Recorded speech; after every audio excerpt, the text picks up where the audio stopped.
अस्सलाम वालेकुम। The Punjab criminal prosecution service act 2006 में लेजिस्लेट हुआ through provincial assembly of the Punjab, जो कि 3 अप्रैल 2006 को इन्फोर्स किया गया through out the province of Punjab. और इसकी जो इन्फोर्समेंट थी वो फोर्थ विद थी। किसी भी लॉ को अंडरस्टैंड करने के लिए जब तक आप उसके बेसिक पर्पस को अंडरस्टैंड नहीं करेंगे तब तक आप उस लॉ को समझ नहीं सकते। और अगर आप प्रियम्बल की शेप में या इवन अदरवाइज उसके पर्पस को अंडरस्टैंड कर जाएंगे तो इसका मतलब है कि एटलीस्ट आप लोग 50% उस लॉ को समझ चुके हैं। अब जो प्रोसिक्यूशन एक्ट है, इसका जो पूरा नाम है, अगर आप उस पर गौर करें तो वो है the Punjab criminal prosecution service constitution functions and powers act 2006, which means के ना सिर्फ इसके अंदर जो है वो पावर्स बताई गई, डेजिग्नेशंस बताए गए, उनका कॉन्स्टिट्यूशन बताया गया, बल्कि ये भी बताया गया कि इस सर्विस को रेगुलेट किस तरह किया जाएगा। कौन कौन जो है वो एडमिनिस्ट्रेटिव कैपेसिटी के अंदर काम करेंगे, कौन फील्ड के अंदर काम करेंगे, फील्ड की एडमिनिस्ट्रेशन क्या होगी, उनकी पावर्स क्या होगी, फंक्शंस क्या होंगे, उनकी ड्यूटीज़ क्या होंगी, कौन है जो रूल्स जो हैं वो इशू कर सकेंगे, कौन है जो रेगुलेशंस जो है जारी कर सकेंगे, अपॉइंटमेंट्स किस तरह होंगी। और इसके अलावा इस सर्विस का जो टोटल स्ट्रक्चर है वो इस एक्ट के अंदर मौजूद है। अब अगर 2006 से पहले अगर आप देखेंगे कि ये सर्विस किस तरह इन्फोर्स थी, तो उसके लिए अगर सबसे पहले आप लोगों को थोड़ा सा अगर याद हो या जिन लोगों ने बॉदर किया हो, पहले वाले जो क्रिमिनल प्रोसीजर कोड के जो वॉइस नोट्स शेयर किए जा चुके हैं उसके अंदर आपको स्टेट का कंसेप्ट भी बताया जा चुका है। उसके अंदर प्रोसिक्यूशन के हवाले से भी काफ़ी डिटेल से चीज़ें बताई जा चुकी हैं। उसके अंदर आपको एक ये थीम भी बताई गई थी कि क्यों एक ऑफेंस जो है हमेशा स्टेट के अगेंस्ट जो है वो ही कमिट होना कंसिडर किया जाता है। ये भी बताया गया था कि कॉन्स्टिट्यूशन ऑफ पाकिस्तान के मुताबिक जितनी भी टेरिटरी है उसके ऊपर जो लॉ एंड ऑर्डर सिचुएशन है उसको कंट्रोल करना और हर जो सिटीज़न ऑफ पाकिस्तान है उसकी जो लिबर्टी है, उसकी जो फ्रीडम है, उनको इंश्योर करना, ये सारी चीज़ें भी स्टेट की रिस्पॉन्सिबिलिटी है, जो कि थ्रू गवर्नमेंट जो है अपनी रेट इस्टेब्लिश करती है। और अगर फिर भी कोई ऑफेंस कमिट करता है जो कि प्रोहिबिटेड एक्ट्स हैं कि ये अगर किया जाएगा तो वो ऑफेंस कंसीडर होगा, और अगर स्टिल कोई करता है तो फिर स्टेट रिस्पॉन्सिबल है ना सिर्फ उस शख्स को गिरफ्तार करने की, उसको इन्वेस्टिगेट करने की, उसको ट्रायल करने की और इंश्योर करने की कि अगर उसने वो ऑफेंस कमिट किया है तो थ्रू कोर्ट्स ऑफ लॉ उसको पनिश करवाया जाए, उसको कन्विक्ट करवाया जाए, जो कि एक डेटरेंट इफ़ेक्ट हो दूसरों के लिए। तो इन सारी चीज़ों के लिए अगर कोई शख्स ऑफेंस कमिट करता है और उसको ट्रायल के लिए कोर्ट के अंदर भेजा जाता है तो उस सूरत में एक स्टेट की ये रिस्पॉन्सिबिलिटी भी है कि उसको प्रोसिक्यूट भी खुद करे। इट मीन्स कि अगर किसी एग्रीव्ड के अगेंस्ट कोई ऑफेंस कमिट होता है, उसका कोई राइट इन्फ्रिंज होता है और वो ऑफेंस की शेप में होता है, तो ये स्टेट की रिस्पॉन्सिबिलिटी है कि वो अपने तौर पे काउंसल करें ना करें, उनका वकील हो ना हो, स्टेट लाजमी वहाँ पे अपनी रिप्रेजेंटेशन थ्रू पब्लिक प्रोसिक्यूटर जो है कोर्ट्स के अंदर करेंगी। और ये कोर्ट का जो डोमेन है ये सिर्फ सिविल कोर्ट्स या मैजिस्ट्रियल कोर्ट्स नहीं है, बल्कि ये टोटल जितनी भी क्रिमिनल कोर्ट्स डिफाइंड हैं क्रिमिनल प्रोसीजर कोड के अंदर, जिसके अंदर मैजिस्ट्रियल कोर्ट्स हैं, जिसके अंदर सेशन कोर्ट हैं, जिसके अंदर हाई कोर्ट्स हैं, यही 3 क्रिमिनल कोर्ट्स हैं जहां पर पब्लिक प्रोसिक्यूटर की रिप्रेजेंटेशन किसी न किसी डेजिग्नेशन की सूरत में लाजमी मौजूद होगी। इसके अलावा हम लोगों ने जिस वक्त सीआरपीसी को देखा था उस वक्त हम लोगों ने मुख्तलिफ जो उसकी प्रोविजंस हैं, सीआरपीसी की सेक्शंस हैं जो हमने वो भी देखी थी, जो कि रेगुलेट कर रही थी इस एक्ट 2006 के एक्ट से पहले appointments of the public prosecutor को या उनकी जो पावर्स थी उन सारों को या फंक्शनिंग को, सारी चीज़ें क्रिमिनल प्रोसीजर कोड के अंदर मुख्तलिफ सेक्शंस के अंदर मौजूद हैं, जिसको अगर आप लोग गो थ्रू करना चाहें तो आप देखेंगे कि इवन जो पब्लिक प्रोसिक्यूटर है वो भी सीआरपीसी की जो डेफिनेशंस हैं उसके अंदर बाकायदा डिफाइंड हैं, और वो उसकी जो अपॉइंटमेंट है 492 के तहत, उसके तहत जो शख्स अपॉइंट होगा उस शख्स को पब्लिक प्रोसिक्यूटर उसके अंदर डिफ़ाइन किया गया है। इसी तरह अगर आप उसकी आगे क्रिमिनल प्रोसीजर कोड के अंदर मुख्तलिफ जो सेक्शंस हैं वो देखें, चाहे वो चार्ज की हों, चाहे वो ट्रायल के अंदर जो हैं वो रिप्रेजेंटेशन की हो, चाहे वो फाइनल आर्गूमेंट्स की हों, चाहे वो at any time acquittal seek करने की हो एक्यूज की साइड के ऊपर, या एविडेंस लीड करने की हो, या अगर आप टेंडर ऑफ पार्डन में चले जाते हैं वहाँ पर पब्लिक प्रोसिक्यूटर को अगर आप देखें, या उसके अलावा फिर आप 492, 93, 94 में अगर आप देखें जहाँ पर विड्रॉल ऑफ द प्रोसिक्यूशन की बात हो रही है, जहाँ पर ये बात हो रही है कि किस सूरत के अंदर जो है वो अगर कोई पब्लिक प्रोसिक्यूटर कोर्ट के अंदर मौजूद होता है तो वो overall incharge of the criminal case होगा, और अगर कोई जो है वो प्राइवेट काउंसिल रिप्रेजेंट कर रहे हैं कंप्लेनेंट साइड को तो he will only be assisting the public prosecutor. इसी तरह जैसे डिस्चार्ज है या विड्रॉल ऑफ द प्रोसिक्यूशन है, या फिर आप हाई कोर्ट के अंदर जब अपील के सेक्शंस देखते हैं, रिविजन्स के सेक्शन देखते हैं, तो वहाँ पर भी आपको पब्लिक प्रोसिक्यूटर की ड्यूटीज़ नज़र आती हैं, विच मीन्स के 2006 के एक्ट से पहले जितना भी लॉ था पब्लिक प्रोसिक्यूशन को जो डील कर रहा था वो सारा था आपके आपके क्रिमिनल प्रोसीजर कोड के अंदर मुख्तलिफ सेक्शंस के अंदर अपॉइंटमेंट टू देयर ड्यूटीज़ किसी न किसी शेप के अंदर मौजूद था। अब एक जो लीगल पॉइंट है जो अंडरस्टैंड करना चाहिए सबको वो ये है कि जब भी किसी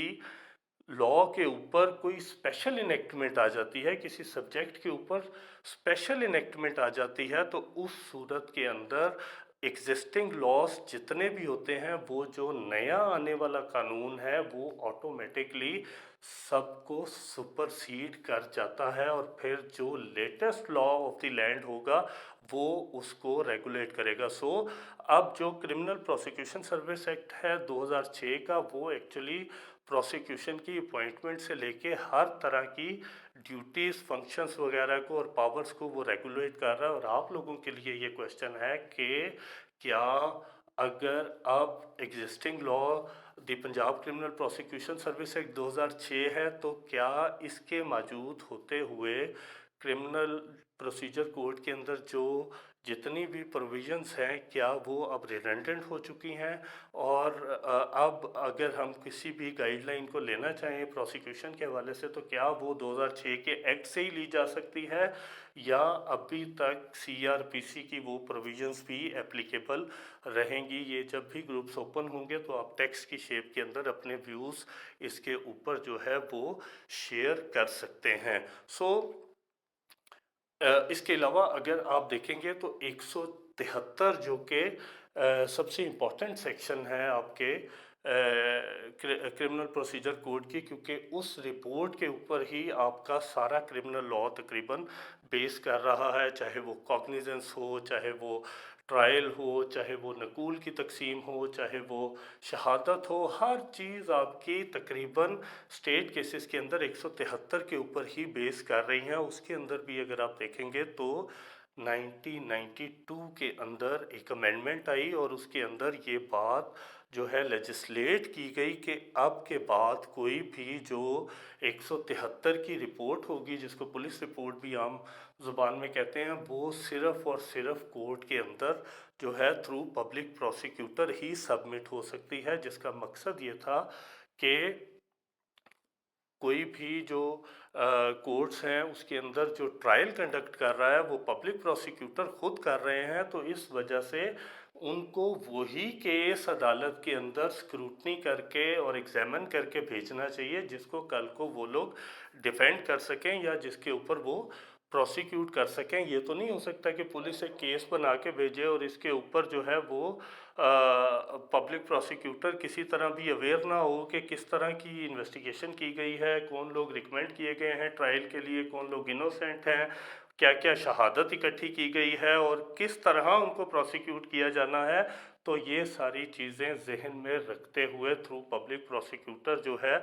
वो अमेंडमेंट की गई 173 में। और उसके बाद चूँकि प्रोसिक्यूशन एक्ट भी मौजूद नहीं था 92 के बाद, और इसके अलावा कोई पब्लिक प्रोसिक्यूशन की इंडिपेंडेंट सर्विस भी नहीं थी। 492 तो मौजूद था, लेकिन उसमें फॉर द टाइम बिंग ये हुआ कि जितने लीगल इंस्पेक्टर थे पुलिस सर्विस के अंदर, जिनकी जो तालीम थी वो लॉ ग्रेजुएशन ही थी, तो उन लोगों को ये अपॉइंटमेंट जो है वो बतौर पब्लिक प्रोसिक्यूटर की गई, जिनको लीगल इंस्पेक्टर भी कहा जाता था। और इस एक्ट के अंदर भी आगे जाके हम एक प्रोविज़न देखेंगे जहाँ पर उनका हवाला भी मौजूद है और टेम्परेरी अरेंजमेंट की भी एक सेक्शन इसके अंदर मौजूद है, जिसको हम आगे जाकर देखेंगे। उस जो एक स्क्रूटनी थी 173 की, उसको थ्रू पब्लिक प्रोसिक्यूटर किया गया, submission in the court through public prosecutor किया गया, और उसके बाद जो जितना भी इंचार्ज था उस केस का वो पब्लिक प्रोसिक्यूटर को 492 CRPC के तहत जो है वो बनाया गया। फिर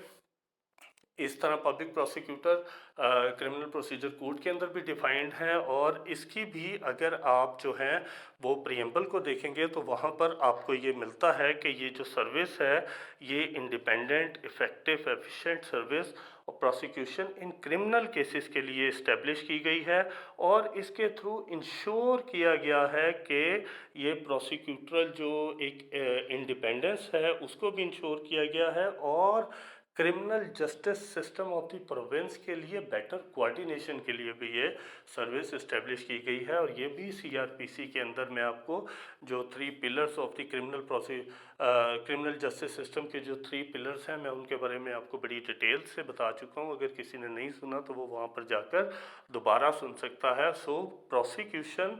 हर हवाले से एक इम्पॉर्टेंट पिलर ऑफ द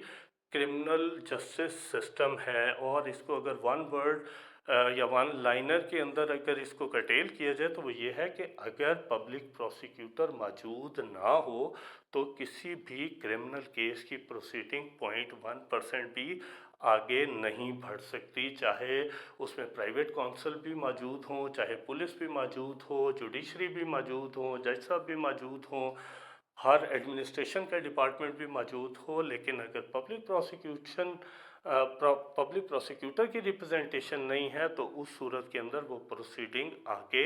नहीं जा सकती।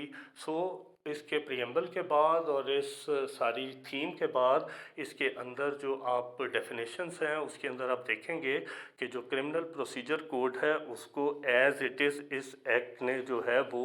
एडॉप्ट किया। इसके अलावा आपको फर्स्ट इंफॉर्मेशन रिपोर्ट जो है वो भी इसके अंदर डेफिनेशंस के अंदर आपको मिलती हैं, और वही बाकी सारी चीज़ें जो इन्वेस्टिगेशन ऑफिसर कौन होगा, हाई कोर्ट कौन होगा, प्रोसिक्यूशन सर्विस क्या होगी, प्रोसिक्यूटर्स एक वहाँ पर डिफाइंड है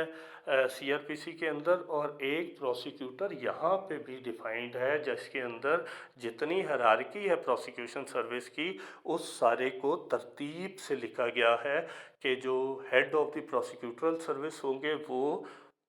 जो हैं वो प्रोसिक्यूटर जनरल पंजाब होंगे। इसके अलावा उनकी असिस्टेंस के लिए एडिशनल प्रोसिक्यूटर जनरल्स होंगे। इस तरह फिर डिस्ट्रिक्ट फॉर्मेशन के लिए जो हेड ऑफ द डिस्ट्रिक्ट हैं वो डिस्ट्रिक्ट पब्लिक प्रोसिक्यूटर होंगे, और उनके साथ डिप्टी डिस्ट्रिक्ट पब्लिक प्रोसिक्यूटर होंगे, और फिर लास्ट में असिस्टेंट डिस्ट्रिक्ट पब्लिक प्रोसिक्यूटर भी इनकी डेजिग्नेटेड पोस्ट है जिसके लिए आप लोग अभी अपीयर होना चाह रहे हैं। ये बात भी आपके ज़हन में होनी चाहिए कि ये बहुत की पोस्ट हैं क्रिमिनल जस्टिस सिस्टम के अंदर, और इनका जो रोल है वो आगे जाके जिस वक्त आप इनकी पावर्स देखेंगे, इनके फंक्शंस देखेंगे, इनकी अथॉरिटीज़ देखेंगे, तो फिर जाके आपको थोड़ा सा अंदाज़ा होगा कि ये कितनी की पोस्ट हैं और इनके बगैर क्रिमिनल जस्टिस सिस्टम कुछ भी नहीं है अगर इसको कंक्लूड किया जाए। सिमिलरली मैं पहले आपको इसी वॉइस में बता चुका हूँ कि इसमें आपके जितने भी क्रिमिनल कोर्ट्स हैं मैजिस्टेरियल, उसमें आपके जो असिस्टेंट डिस्ट्रिक्ट पब्लिक प्रोसिक्यूटर हैं वो स्टेट को रिप्रेजेंट करते हैं। फिर आपकी जो सेशन कोर्ट है, सेशन कोर्ट के अंदर आपके जो हैं वो डिस्ट्रिक्ट पब्लिक प्रोसिक्यूटर और deputy district public prosecutor represent करते हैं। और फाइनली फिर आपकी जो हाई कोर्ट है उसके अंदर जितने क्रिमिनल मैटर्स हैं, अपील्स हैं, रिविजन्स हैं और मिसलिनियस क्रिमिनल है, उस सारे को स्टेट जो है वो through prosecutor general Punjab, additional prosecutor general Punjab और डिप्टी प्रोसिक्यूटर जनरल पंजाब के थ्रू उनको रिप्रेजेंट करते हैं। तो ये आपका एक सर्विस स्ट्रक्चर और इसकी जो डेफिनेशन क्लासेस है और इसका जो एक बैकग्राउंड है कि प्रोसिक्यूशन सर्विस एक्ट 2006 में आया